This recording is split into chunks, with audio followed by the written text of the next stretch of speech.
Welcome to the Creative Play and Podcast Network. Join us as we review our favorite RPGs, collectible card games, MMOs, video games, PC games, and bring up interesting topics and things that we'd like to share with everyone. Sit back and enjoy the show.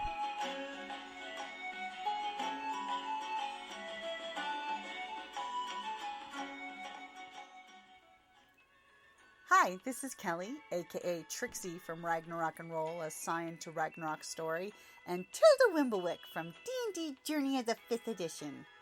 First off, I would just like to say thank you to everyone for listening to our varied adventures, as well as for rating us on iTunes and RPGpodcast.com. If you haven't rated us yet, we would greatly appreciate it if you could.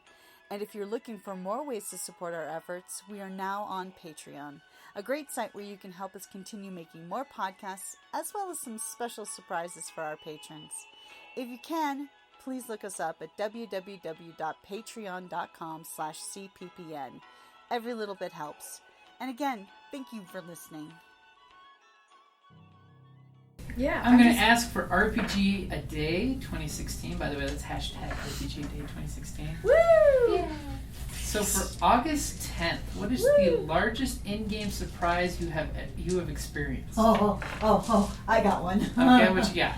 Okay, this is my Scion game that is like the, oh my god. Oh god, you're picking that one. Yes, the biggest friggin' in-game surprise my character got. Well, actually, both of them are for her, and she's like horribly, okay, fine, I'll pick the other. Turns out, okay, this one character, Lucius, was hitting on my character big time, okay? And totally trying to seduce her and stuff, and I was trying to, stop the apocalypse, type thing. Good things. Yeah. At the end, he tricked me out of, he tricked me into doing exactly what he needed, because he, turns out, oh my god. Turns out, this guy was my half-brother, and he knew it! She kissed him. And no, we came really, really close. Oh, okay. But, oh my god, my character freaked. I freaked. I'm like, the character's name was Lucius, and I called him Uxius after that, okay? Yeah. And then, my character was not a drinker, okay? She was not, she was the direct opposite of my original Scion character, who was, a libertine, but she didn't drink much at all. She didn't drink that much. That night, she got totally blitzed. She drank, oh god, I still had the heebie-jeebies. It's like, when she found out that guy Have you watched Game of Thrones? No, I read the first 2 books, hated them so much, I refused to see the TV Basically, show. her father Loki informed her. Yeah. You made it further along in the books than I did. And because it's all about incest and killing people. That was my biggest in-game shock. And then she had another.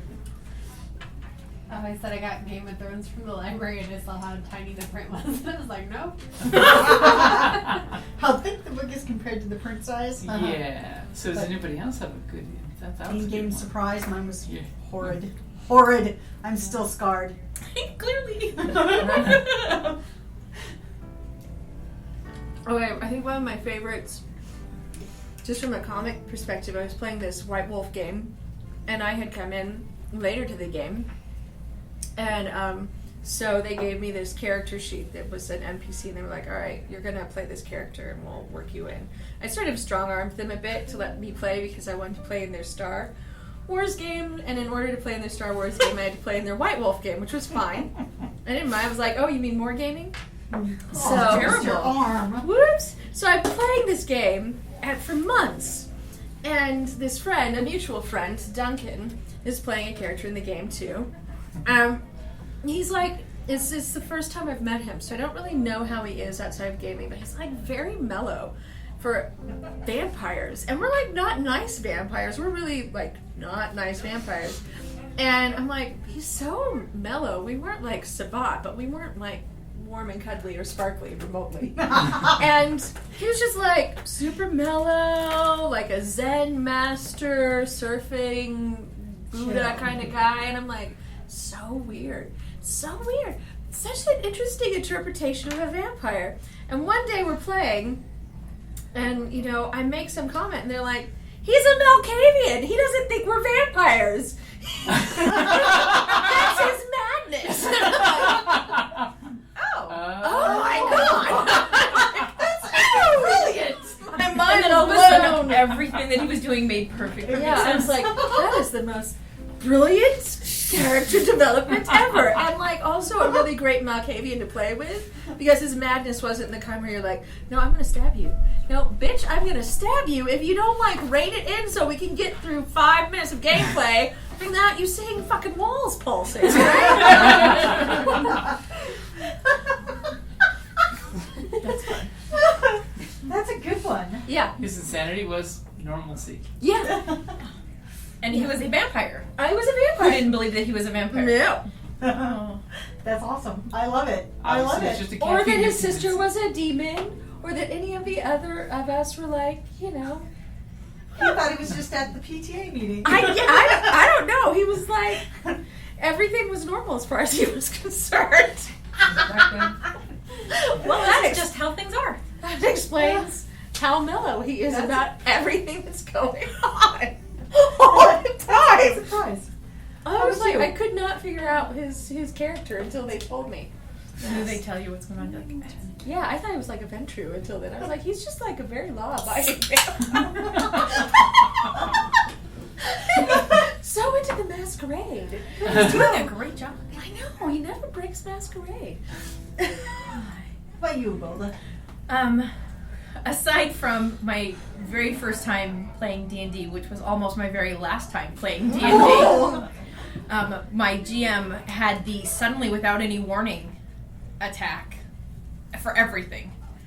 Anytime we were doing anything, it was suddenly without any warning, suddenly without any warning, suddenly. And I'm like, nothing is all the time suddenly without any warning. At this point, I'm so fucking hyper vigilant. A fly lands on me and I'm coming up in my karate judo moves. Like, nothing is going to surprise this character, but suddenly without any warning. I'm like, no, I'm gotta over use this. that line. D&D sounded like fun, turns out it's shit, and I don't like it. Right. And I didn't play again for like 6 years. Because I was so disgusted, and I thought that that's how all D&D was. And And then I played with good GMs who were like, yeah, hey, what are you doing right there? Here's a note. And you're like, sweet Jesus, okay. What's happening now? Like, and everybody's all looking at you because you got a note, and the note says, look surprised. You're like, and then suddenly, without warning, you enjoy D&D. right? And it was so much better. And that was when I started enjoying it. But for the biggest in-game surprise, I don't know, we were playing Earth Dawn, and my character was out of the cairn. But she left it when she was like 2 or 3. And so she'd spent most of her life in the world. And I remember thinking, how am I going to play this? That things are so new to me, things are so new to me, things are so new to me. And my GM would just randomly, the same one who'd give you the note that says act surprised, would like, suddenly without any warning, random animals would just show up. And he had pictures and props, and he would sketch out what was attacking you, like he was this really clever GM. And I remember thinking, like, this is the best. And so it's kind of an in-game surprise because I expected D&D to suck. Turns out it's a lot of fun. Yay! I'm so glad you stuck with it because then you can join the Lady Knights of Adventure. That's right. How about you guys? I know you guys have been playing the least amount of time of all of us. So we They've only been. tabletop games. Yeah, but we play like co-op. We play RPGaDAY with our favorite, which is You guys are big time 100% gamers. co-op. No, but like RPGs. Oh, We play online, Right. but there's this one part where you have to boost the other one up over a fence, and you're like, She's already blushing. and you're. So she's pushing me over the fence, and a grenade drops, and and you can't dismount from the other one, and it explodes and just sends us flying through the room. I couldn't get down off of her, so if I'm stuck on top of her when the grenade goes off, and we just go flying.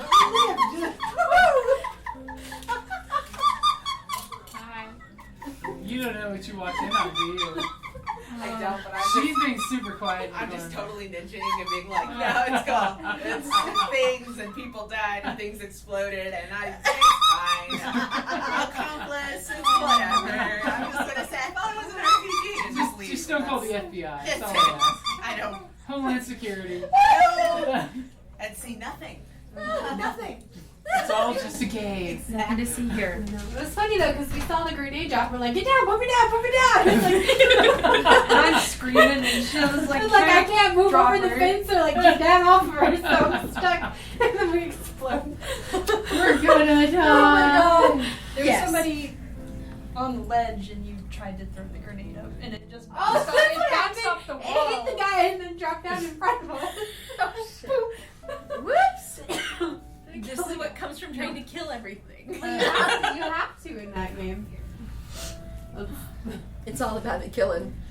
One of you is like the sniper, and the other one's just like melee and stuff, and then draw an aggro, and the other one snipes everything. That's good teamwork, though. You gotta have your sniper and your spotter. Then Oh, I get to alright pick up then. the big Gatling guns and walk up one minute. Yep. Okay, so that covers our RPGaDAY challenge for the 10th. Woo! Woo!